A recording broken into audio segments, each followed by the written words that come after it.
지난 10월 7일 모두가 잠든 새벽 2시 반경 7층짜리 원룸형 상가 건물에서 갑자기 검은 연기가 치솟습니다. 출동한 대원들이 화재 진압에 나섰는데요. 필리핀 이주 노동자가 숙소로 사용하고 있던 319호에서 원인 미상의 화재가 발생한 것입니다. 저희가 일단 현장에 도착했을 때 그 고려 상가 3층 그 원룸 부근에서 그 강렬한 화염이 분출되고 있었고 그 농연이 가득한 상황이었습니다. 한 사람의 목숨을 앗아간 319호 내부는 형체를 알 수 없을 정도로 까맣게 타버렸는데요.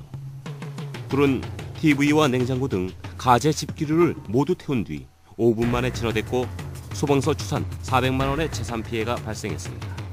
3층 원룸 부근에 화염이 너무 강했고 그 화재를 진압해야 되는 상황이었기 때문에 로프를 이용해서 그 수간을 확보해야 해서 화재를 진압하였고, 동시에 저희 구조대원이 어모 주수를 받으면서 그 실내로 들어가서 인명검색을 실시하였고, 검색 과정에서 그 침대 바닥 부근에서 요구조자 발견하였고 저희가 요구조자를 바깥으로 구조하게 되었습니다. 319호에 거주하던 사고자는 화재 당시 의식을 잃은 상태로 전신 화상을 입고 침대 밑에 쓰러진 채 발견됐는데요. 응급처치 후 인근 병원으로 옮겨졌지만 끝내 사망했습니다. 사고자는 같은 건물 자수 공장에서 일하던 필리핀 노동자로 해당 원룸은 외국인 노동자를 위한 숙소였습니다.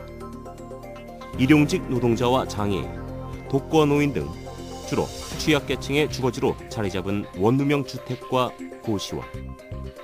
좁은 복도를 사이에 두고 작은 방이 다닥다닥 붙어있어 화재에 취약할 수밖에 없는 구조지만 저렴한 방값 때문에 수요는 꾸준히 늘고 있는데요. 특히 소방시설이 미흡해 불이 나도 빨리 알아채거나 초기에 진화를 하지 못해 피해를 키우고 있습니다. 시설이 낡은 고시원은 아예 내부 자재가 나무로 만들어져 화재에 무방비한 상태로 노출되어 있습니다. 요즘 날씨가 좀 쌀쌀해지면서 그 난방 시설이 이제 부족한 고시원이라든지 원룸 그리고 취약계층 세대에서 그 전열기구들을 많이 사용하고 있는데요. 그 과도한 전열기구를 사용하다 보면 과열이 되고 이로 인해서 합선이 발생해서 전기 화재가 발생합니다. 이로 인해서 지금 최근에 화재가 많이 빈번하게 발생하고 있습니다. 그 좁은 공간에 많은 사람들이 거주하게 되는 경우에는요, 그 화재가 발생했을 때 대피가 용이하지 않고 또 화재 발생 시에 대량의 인명 피해가 발생 확률이 높습니다. 지난 2008년 10월에는 서울 강남구 논현동 고시원에 살던 30대 남성이 고시원에 불을 질러 고시원 입주자 6명이 숨지고 6명이 부상을 당하는 참사가 일어나기도 했습니다. 서울 경기 소방재난본부의 발표로는 수도권 지역 고시원 화재 사고는 2009년에 21건이었던 것이 2010년엔 26건, 지난해에는 38건으로 계속 늘고 있습니다. 고시원 화재 때문인 사망자도 최근 10년간 28명에 달합니다. 날씨가 건조해지고 난방기구 사용이 늘어난 겨울이 다가오면서 원룸 고시원 화재 위험은 더욱 커질 수밖에 없는데요. 아무래도 겨울철이 되면 전열기구 사용이 이제 많아지는데요. 일단 사용하지 않은 플러그는 뽑아두시는 게 필요하겠고, 그리고 비상구에 그 적치물을 쌓아두어서 화재 발생 시에 피난이 어려움이 있기도 하는데요. 그 평상시에 비상구를 잘 관리해서 피난하는 데 어려움이 없도록 해야겠습니다. 또한 각 세대에 소화기를 잘 비치해서 화재 발생 시에 초동 대치를 잘 하는 게 중요하겠습니다. 우선 화재 발생 시에 당황하지 마시고요. 119로 신속하게 신고하시는 게 필요합니다.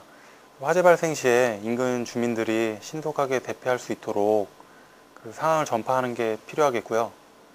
그리고 세대에 비치된 소화기를 적극 활용해서 화재 진압을 초기에 할 수 있도록 그 소화기 사용법을 평상시에 익혀두어서 활용하는 것이 중요하겠습니다. 그리고 화재가 발생한 다음 그 대피를 할 때는 2차 안전사고가 발생하지 않도록 질서정연하게 그리고 안전하게 대피하는 게 필요하겠습니다. 코리아 드림을 위해 한국 땅을 밟았다가 한순간에 화재로 목숨을 잃은 필리핀 노동자. 올 겨울에는 이런 안타까운 뉴스가 다시는 들리지 않았으면 합니다.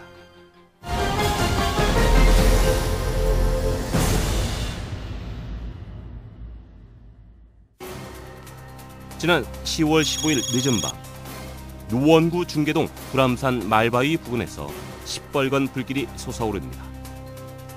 칠흑같이 어두워야 할 숲속은 불이 켜진 것처럼 환하게 변합니다.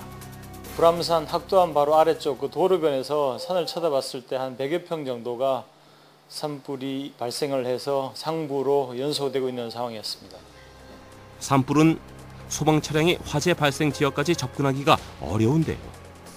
이 때문에 화재 현장에서 가장 가까운 곳에 소방차를 세우고 소방 호스를 최대한 연장해 화재를 진압해야 합니다.